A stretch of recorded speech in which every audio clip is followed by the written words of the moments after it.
Le Conseil général de Mayotte, partenaire des sports, vous présente K-Sport.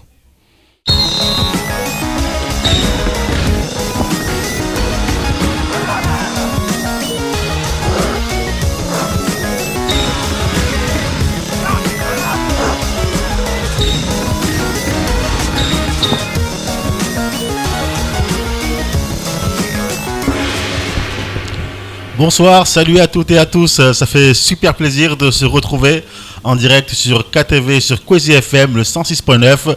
Vous l'avez compris, c'est reparti, une nouvelle édition de K-Sport.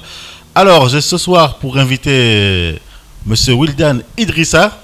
Bonsoir Wildan. Bonsoir. Comment allez-vous? Ça va très bien.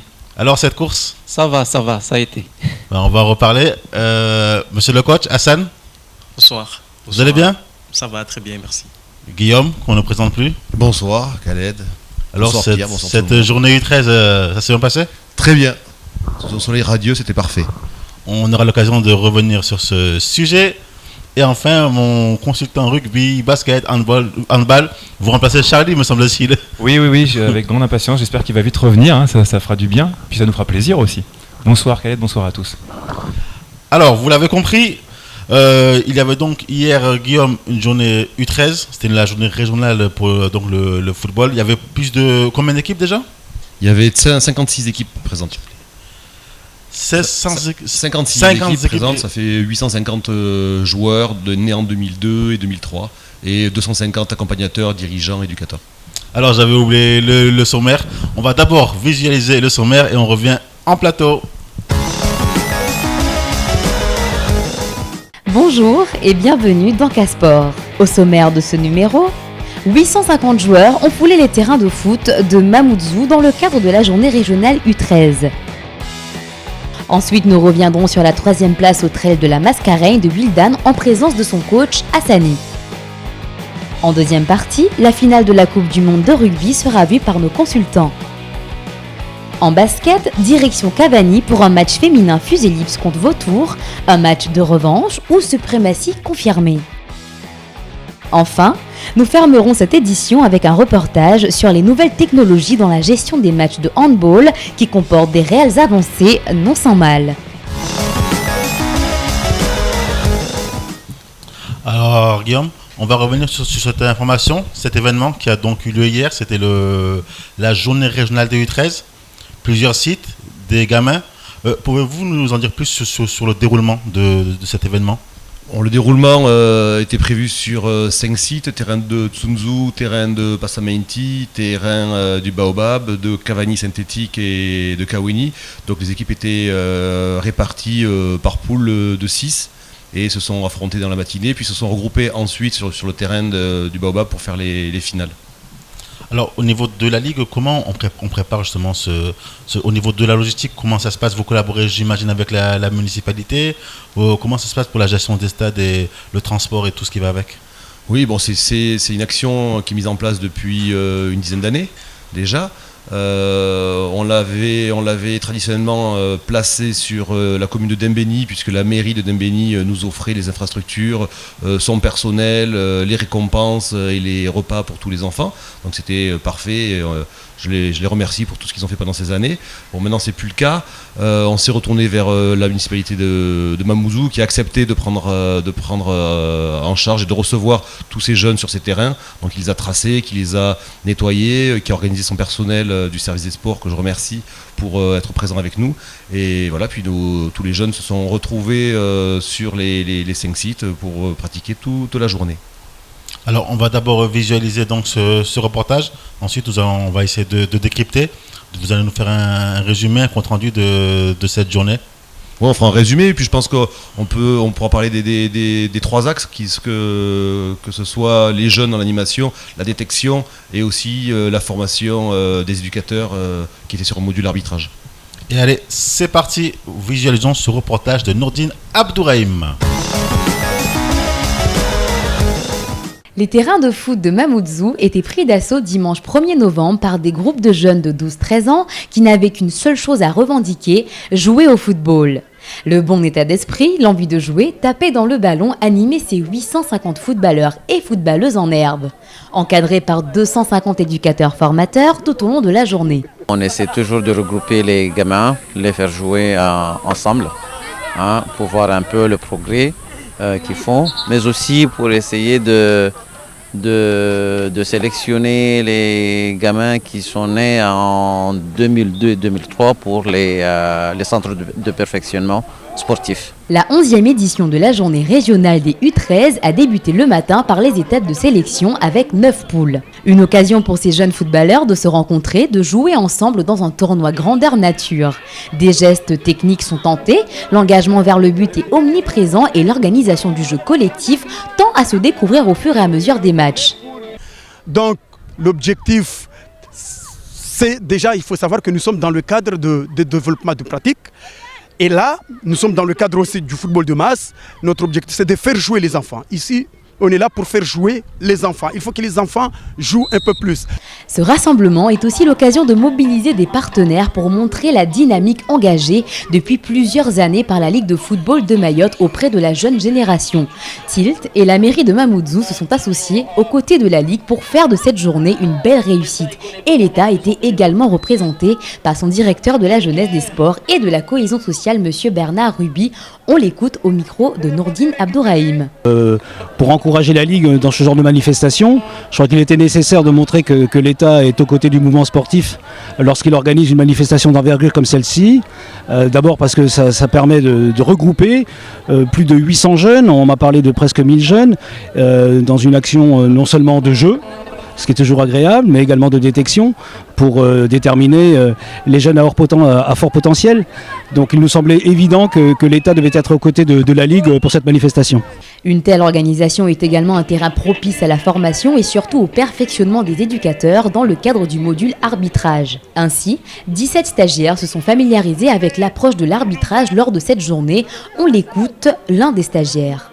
On a appris plein de choses. Déjà l'approche avec les jeunes, l'approche entre nous, on a pris déjà, moi en tant que joueur de foot, je touche un peu le niveau arbitrage parce qu'aujourd'hui on n'était que module arbitrage. Donc on a appris, moi personnellement j'ai appris ce côté-là à me mettre un peu à la place des arbitres qui nous arbitrent tous les week-ends. Revenons au tournoi et à la compétition qui anime en premier lieu tous ces jeunes mordus du foot. Les phases de sélection passées, l'ensemble des équipes s'est rassemblé au stade de foot du Baobab pour les matchs de phase de finale et la remise des récompenses. Le match de la finale a attiré tous les regards des spectateurs et des joueurs et des autres équipes vaincues. 10 minutes à 100%, 22 joueurs à fond qui ne lâchent rien et un match qui amène naturellement à une égalisation parfaite. Ce sont les pénaltys qui les départageront avec la victoire de Kaweni et son petit prodige Balou qui a marqué les esprits tout au long du tournoi. Le coach est satisfait de son équipe, on l'écoute. De satisfaction au niveau de mes joueurs parce que depuis ce matin, on se réveille à 6h du mat, on s'est organisé, on a fait des bons matchs depuis à Kaweni pour faire une qualification pour venir ici à Baobab. Et ils ont suivi mes conseils aussi concernant les miens ainsi que à Joe aussi et Maha.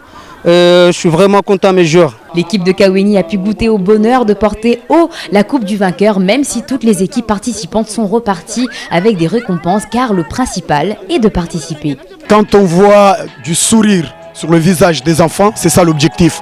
Parce que l'objectif, ce n'était pas de gagner, parce qu'il n'y avait pas un gagnant, mais de participer. Il y a eu, je le rappelle, 850 gamins qui ont participé à cette journée, 250 adultes, tout confondus.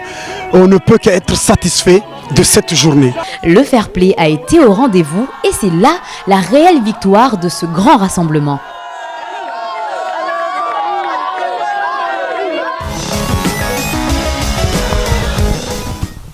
Alors Guillaume, on voit le sourire aux lèvres chez ces gamins, le fair play. Que demander de plus ? Mais pas grand chose, j'aurais sur la fin quelque chose à rappeler à nos clubs, même si je les félicite tous d'être venus en nombre, d'être venus organisés, de progresser tous les ans. Donc c'était intéressant, je suis assez satisfait de cette journée. On progresse, il reste encore des choses à améliorer, on va essayer de faire mieux encore l'année prochaine. Mais c'est sûr qu'au niveau fair play, au niveau du jeu aussi, au niveau de la qualité technique des joueurs, on est satisfait de ce qu'on a vu hier. Alors, est-ce que par exemple, j'ai une question, est-ce qu'il y a un joueur ou une équipe, un style de jeu, quelque chose qui vous a surpris ou vous marqué?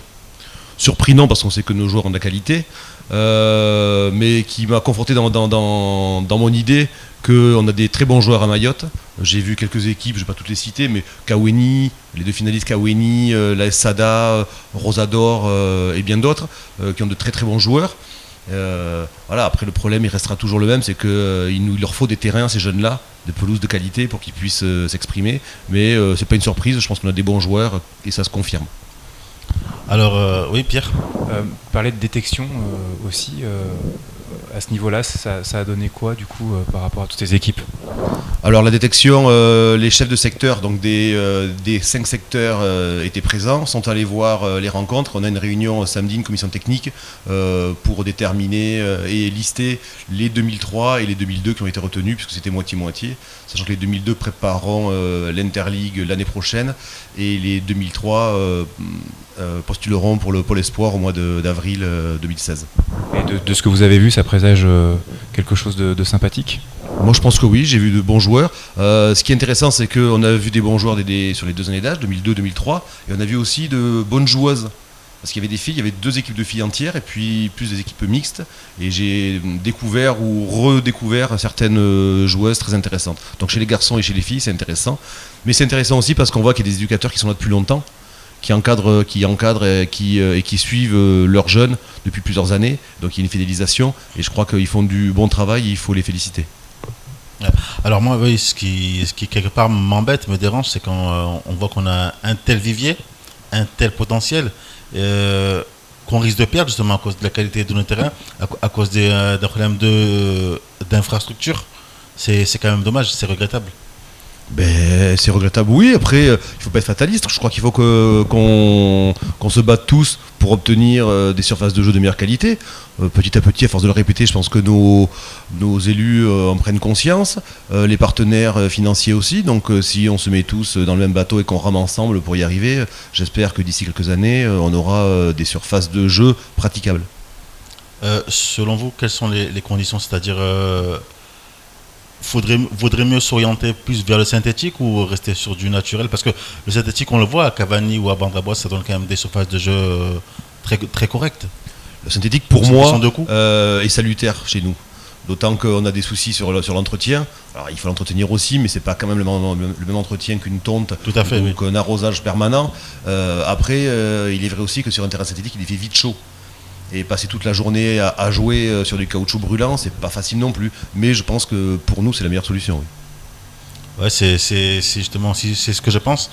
Alors, pour vous maintenant, au niveau des U13, enfin des catégories au-dessus, pour vous, pour la Ligue, quels sont les objectifs, les priorités? Les priorités, alors on est sur l'axe de la détection et du parcours d'excellence sportive. Donc on a les U12, on a donc les U13 qui prépareront l'Interligue l'année prochaine, les U15 qui vont le préparer cette année, les filles U16 qui vont préparer la CGSOI aussi à Madagascar, U15 garçons, U16 filles qui se préparent pour aller en métropole au mois d'avril avec la Réunion. Donc on a du pain sur la planche sur plusieurs catégories. On va mener ça à bien et programmer tout ça lors de la réunion justement technique de samedi, même si le canevas est déjà prêt. On espère que nos joueurs pourront aller plus loin, se dépasser et montrer l'étendue de leur talent, parce qu'il y a du mérite, il y a du potentiel, il y a énormément de qualité. Pierre, oui. Au niveau des partenaires, justement, dont tu parlais, Guillaume, là, il en faudrait plus, enfin il en faudra toujours plus, mais je veux dire, pour arriver à quelque chose, à un résultat plus performant. Mais c'est sûr que plus on a d'argent, plus on peut s'organiser, plus on peut améliorer nos surfaces notamment, nos hébergements peut-être pour avoir un centre de préfaux, pourquoi pas chez nous. Donc il y a beaucoup de choses à faire. Je pense que on a des partenaires qui nous aident beaucoup. Je les remercie, que ce soit le CNDS, que ce soit le Conseil Général, la mairie de Mamoudzou sur l'action qui a eu lieu là, ou les partenaires privés comme Tilt et Matisse. qui nous a aidé aussi au niveau des transports. Voilà, donc plus on en aura et mieux on pourra, je pense, développer le sport en général. Donc ils sont les bienvenus s'ils veulent venir nous rencontrer ou qu'on aille les voir, on est là. Alors, Wildan, vous pratiquez le foot? Vous avez pratiqué? Quand j'étais tout enfant, à l'âge de 6 ans. Ah, d'accord, et vous avez préféré la course à pied? Bah, moi, en fait, c'est pas que j'aime pas le foot, mais j'aime, en fait, courir tout seul. Ah, parce qu'on m'a dit qu'au foot, vous étiez tellement nul que vous couriez tout le temps après le ballon, du coup... Exactement. Vous avez préféré courir en dehors du terrain pour ne plus avoir la honte. Un jour, je me suis fait blesser moi-même, en fait. J'ai marché sur le ballon, tombé, et voilà, ça... C'est un bon entraînement de courir après le ballon, du coup, hein, parce que la preuve... Oui, c'est vrai. Alors, vous couriez après le ballon, maintenant vous courez après les podiums dans les différents trails auxquels vous participez. Parlez-nous d'abord de ce trail de la Mascareigne.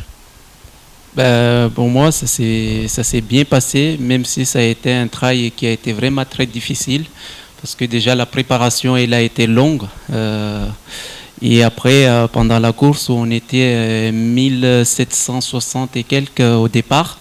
Et je suis arrivé 3e. Et pour moi, je n'ai pu qu'être content. Félicitations. Merci. Ah oui, félicitations, parce qu'il faut le faire quand même. Alors, expliquez-nous d'où vient ce choix. Vous avez opéré un changement. Vous étiez l'an dernier sur le trail du Bourbon. Cette année, vous vous êtes orienté sur celui de la Mascareigne. Pourquoi ce changement? Pourquoi ne pas justement avoir essayé de progresser dans le trail du Bourbon?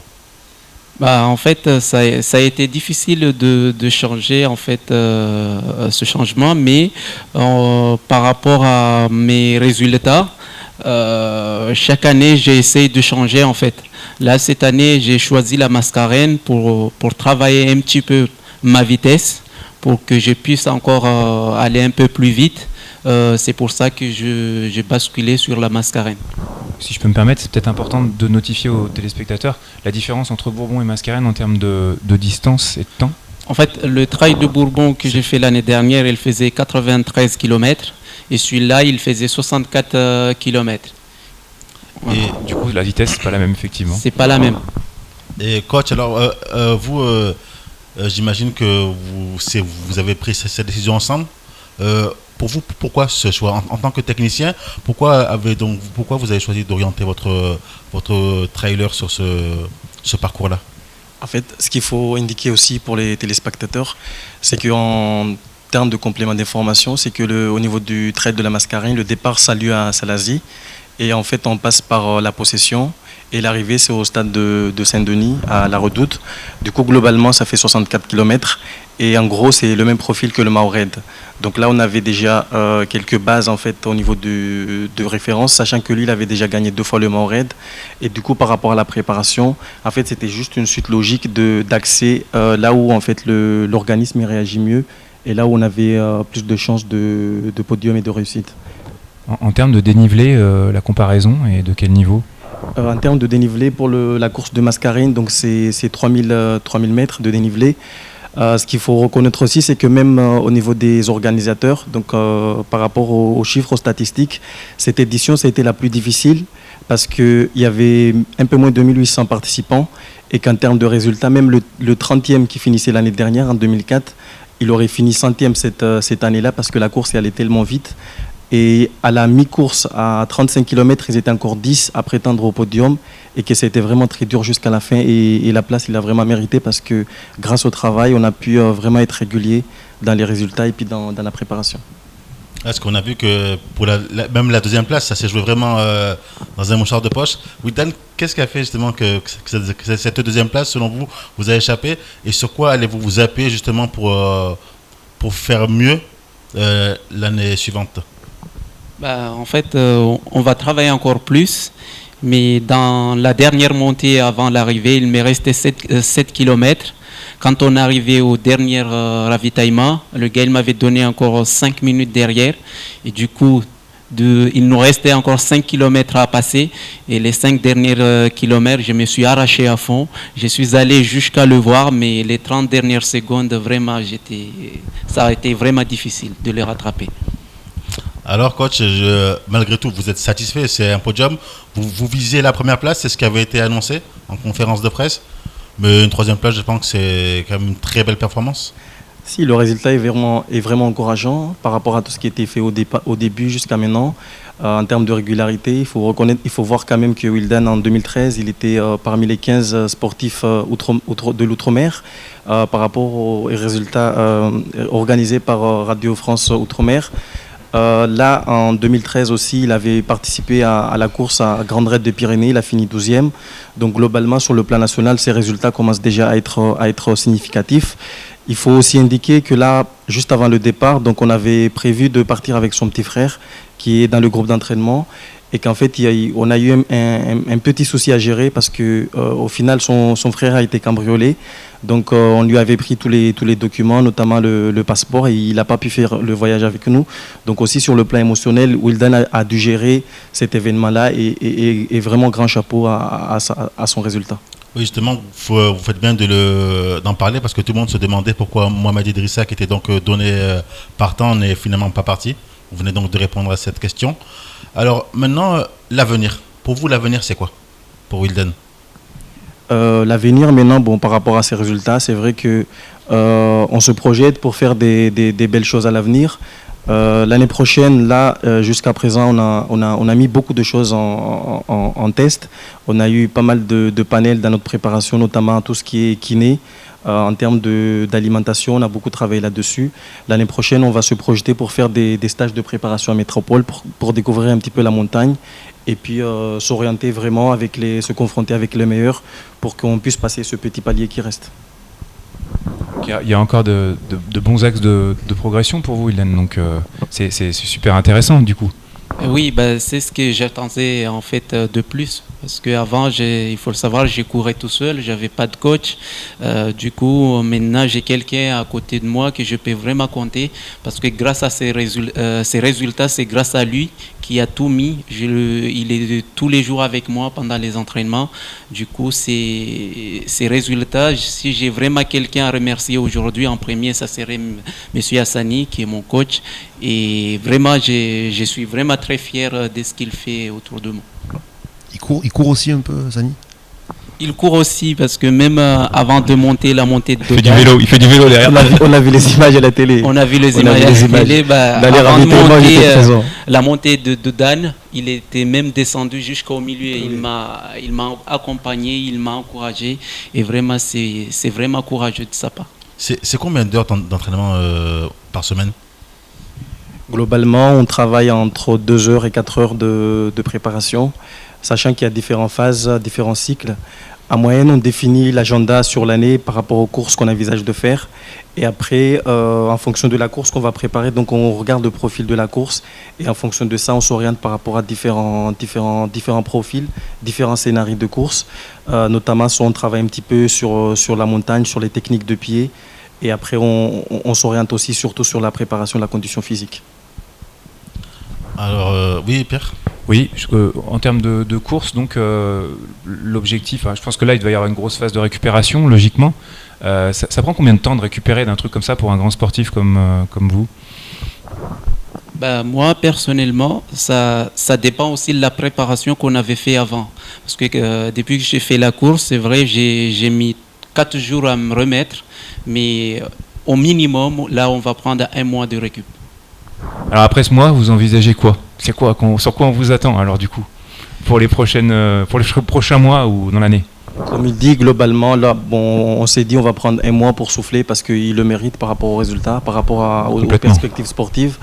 En gros, il faut dire que là, pour préparer une course sérieusement, comme nous on fait, on prend entre 3 et 4 mois. 3 et 4 mois de préparation vraiment pour mettre toutes les conditions en place, les paramètres, les différents paramètres de préparation.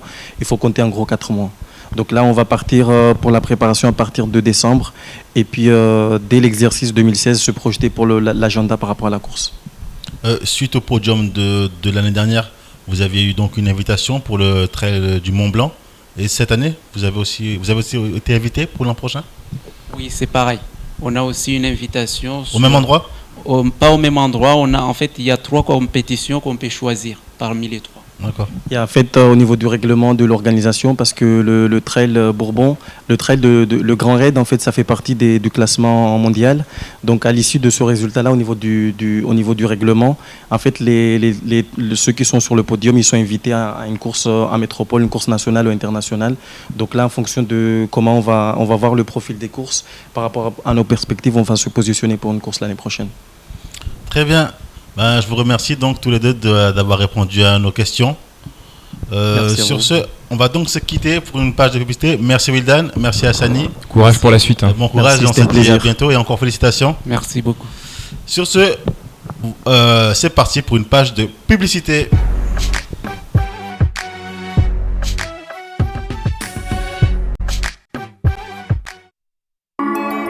En isolant ma toiture, j'ai pu me passer de la climatisation et économiser jusqu'à 60% sur ma facture d'électricité.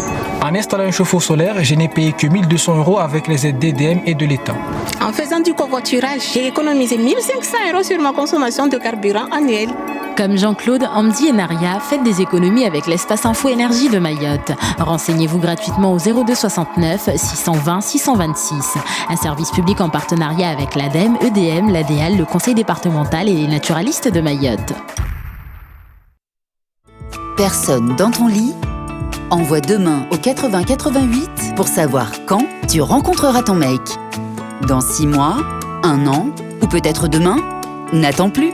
Envoie demain au 80 88. Interil des atouts. Majinga avec Interil Air. Votre voyage aller-retour Mayotte-Majinga, 390 €.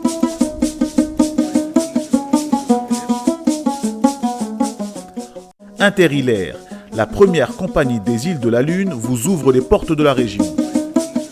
Interil des atouts.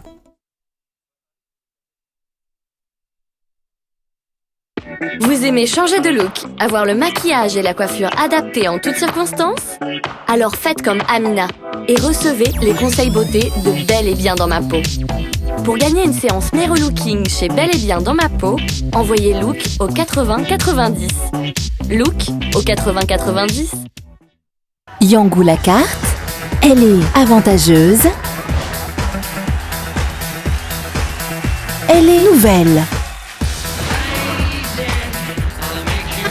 elle est simple, nouvelle, simple, avantageuse.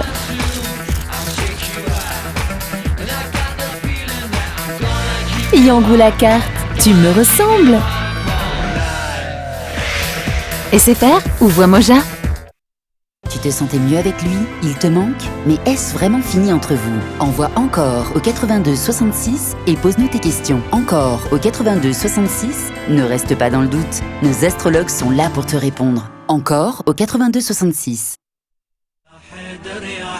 Nouvel arrivage dans votre magasin Meubles 110. Meubles 110 vous propose sa nouvelle gamme de décoration intérieure pleine de couleurs. Meubles 110, c'est aussi un large choix de mobilier. Table basse, armoire, chambre enfant, salon et salle à manger. Tout pour votre maison. Meubles 110, toujours le paiement en 4 fois sans frais et la livraison gratuite. Meubles 110, immeuble Archipel à Kaweni. 06 39 39 26 59.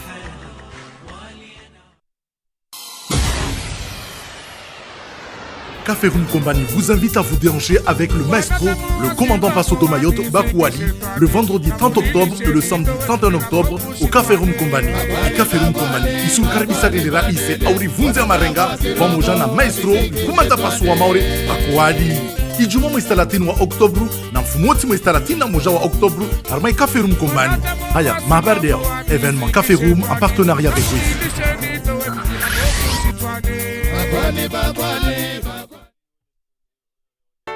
Envie de nouvelles rencontres? Envoyez Rank au 61 62 et vous serez mis en relation avec des célibataires proches de vous.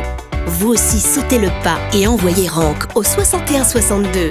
Rank au 61 62.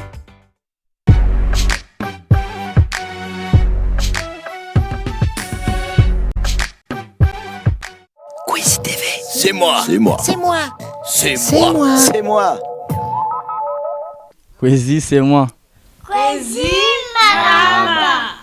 Ya marahaba ye. Kwezi TV. Mabanati Nourania avec Kwezi.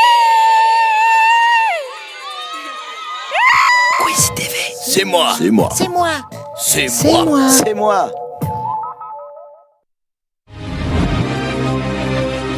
Toute l'info qui concerne Mayotte est sur l'infoquasi.fr. Véritable fil d'information mahoraise, l'infoquasi.fr est totalement gratuit. Pas de long discours, une photo, une vidéo et 2 phrases d'explication. C'est suffisant pour comprendre une information. L'info en temps réel est totalement gratuite, c'est uniquement sur l'infoquasi.fr. L'infoquasi.fr pour tous ceux qui veulent tout savoir et tout de suite.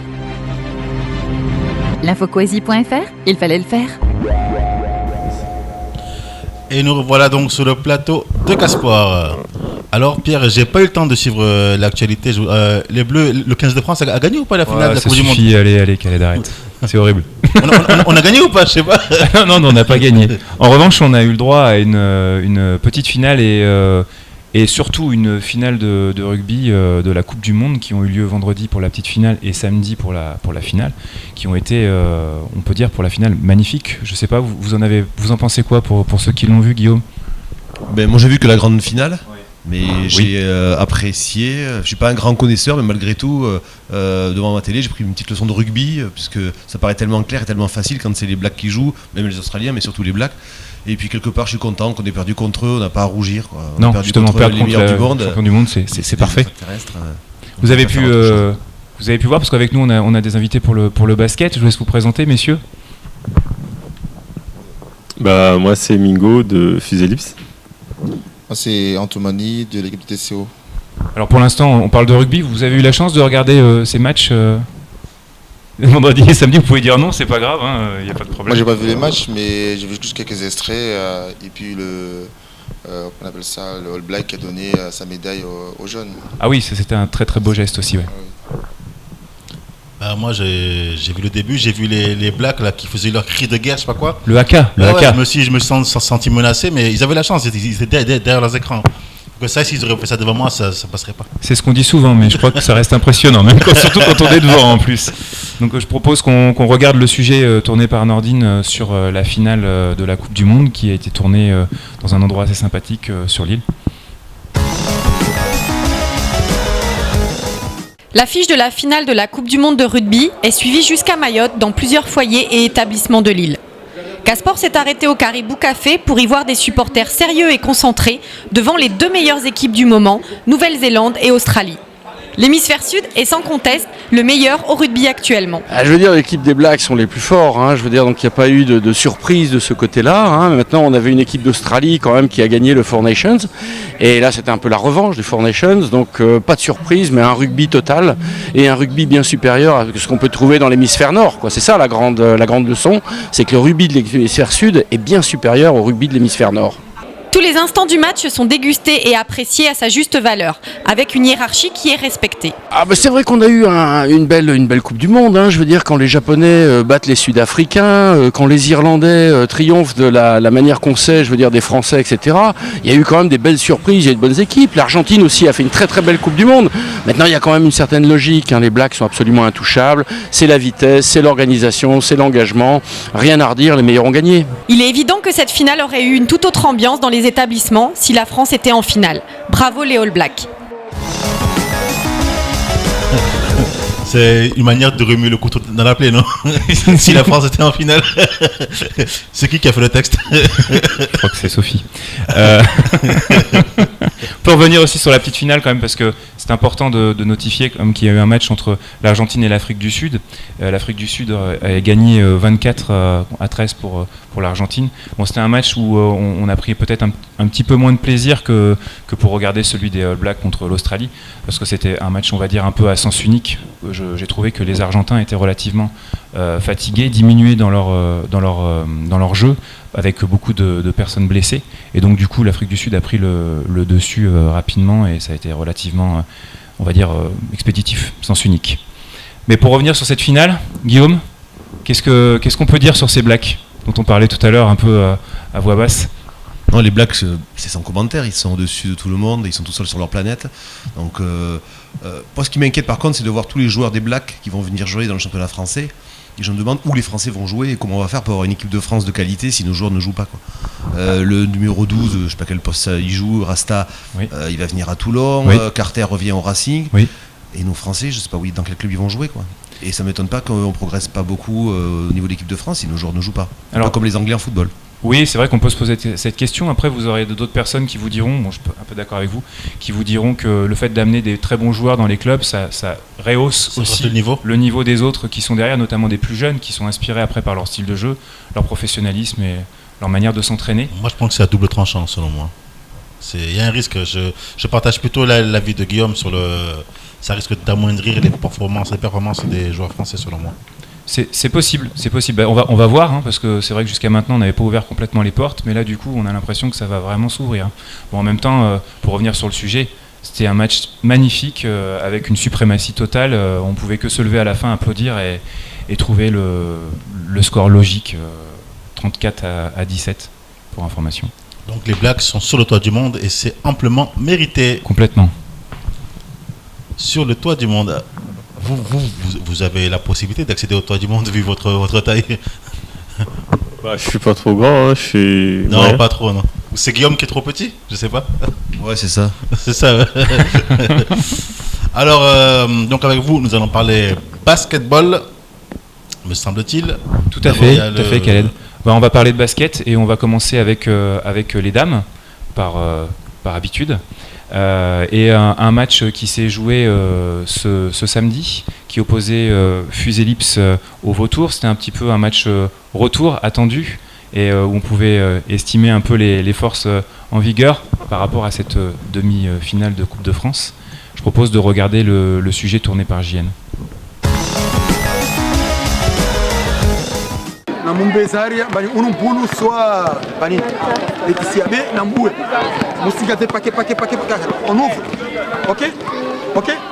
remake de samedi dernier, Fuselips contre Vautour, à un détail près que le match se déroule à Cavani et qu'il compte pour le championnat, avec au classement provisoire une petite avance pour Vautour de l'abattoir. Alors, les filles de Fuselips ont-elles réussi à prendre la revanche ou bien la suprématie de Vautour a-t-elle été confirmée? Le camp des Verts de Petite Terre est concentré et attentif aux conseils de leur coach. Un carton a son avantage mais rien n'est joué.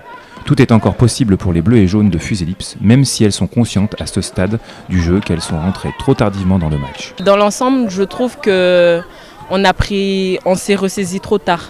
Mais sinon, si on se serait encouragé depuis le départ et qu'on se serait dit on y va, peut-être on aurait pu faire quelque chose.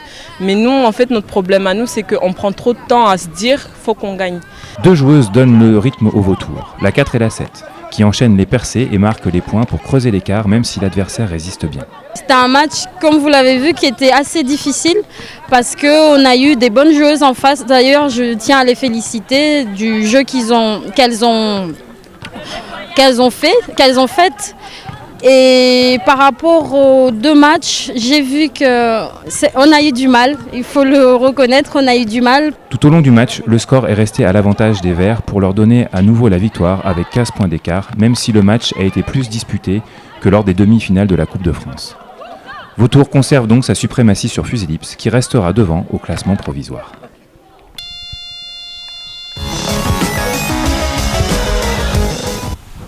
Alors Mingo, vous êtes d'accord avec ce que vos joueuses ont dit sur votre match? Oui, je suis tout à fait d'accord par rapport à l'appréciation de l'équipe de Vautour et de ce que ma joueuse a dit. Mais par rapport, c'est vrai qu'à la demi-finale, là, il y avait un petit peu plus de volonté, se sentait plus concerné au deuxième quart-temps, ce qui fait que au niveau du match, il y a un moment où il y avait un déclic. On a mieux joué qu'en demi-finale, donc ce qui était plaisant. Mais c'est vrai qu'à la demi-finale, on n'était pas concerné du tout. Du coup, on peut dire que c'était quand même mieux sur ce coup-là, avec une implication un peu meilleure de vos filles. Il y avait une meilleure implication et on va dire qu'on n'avait pas toutes les joueuses, parce qu'il y en avait 3 qui manquaient à l'appel. On aurait eu le 3, le match, je pense qu'on l'aurait gagné de beaucoup. Je propose qu'on regarde les tableaux des matchs qui se sont joués sur cette 4e journée de championnat pour les femmes et de regarder les résultats et de les commenter. Hop. Ah, donc du coup on est sur les hommes, si on pouvait revenir sur le tableau des... Voilà, tout à fait. Donc BCM... Là j'ai oui pardon, excusez-moi. BCM contre Barakani, Mingo, vous en pensez quoi? C'est à sens unique, on va dire. C'est à sens cynique, mais je pense que là, si on regarde Barakani, ils ont le même niveau que nous. Si on regarde bien, nous, on avait pris la même raclée. Oui. Mais peut-être... Il y a des choses à faire pour le... oui, il faut encore travailler, parce que je pense qu'on est loin alors, donc dans ce cas-là. Et j'espère que on essaiera de travailler. Et je pense que là, si tout le monde joue comme ça, à la fin, ça serait ça peut être serré, tout à fait. Bon, on a vu aussi Golden Force, 108, 32, Jeunesse Canon. Le classement pour les féminines, voilà, tout à fait. Donc on se retrouve avec le BCM et Vautour à 6 points. Golden Force, Fuselips, 5 points, c'est ce que vous disiez, on reste quand même pas très loin les uns des autres sur le quatuor de tête. Barakani, Jeunesse Canon, 4 points, Chicago, 3 points, Étoile Bleue, 2 points. A noter quand même que le match Étoile Bleue Chicago a été reporté, et donc pour ces deux équipes dans le classement, ça reste encore à mettre en place. On peut maintenant venir sur les résultats des hommes de ce week-end, des matchs qui peuvent aussi vous intéresser. Alors Fuselips contre Golden Force, je reviens sur vous, Ingo, du coup. Alors, ce match là, on joue contre une équipe qui vient de monter. C'était un petit peu compliqué pour nous, et je pense pour eux aussi. Malgré que les 2 premiers quarts-temps, ils étaient là. Donc je pense qu'on devait mener de 6 points. Oui, 6 points. Mais après, je pense qu'on étudie assez rapidement l'équipe adverse. Et donc là, deuxième mi-temps, c'était autre chose, quoi. Ouais, vous êtes imposé, vous avez imposé votre jeu, comme j'y étais. Voilà, on a laissé pu noter que du coup, vous avez commencé à mettre en place votre jeu et après ça a porté ses fruits. Ouais. En fait, c'est grâce à votre expérience que vous avez pu revenir, les larguer au niveau du score. Oui, je pense qu'on pouvait le faire dès le premier quart-temps, mais bon, à partir du moment où on joue une équipe qui ne sera pas bien placée, on essaie d'analyser et de travailler si on peut travailler. Après, il y avait aussi une partie de nous qui se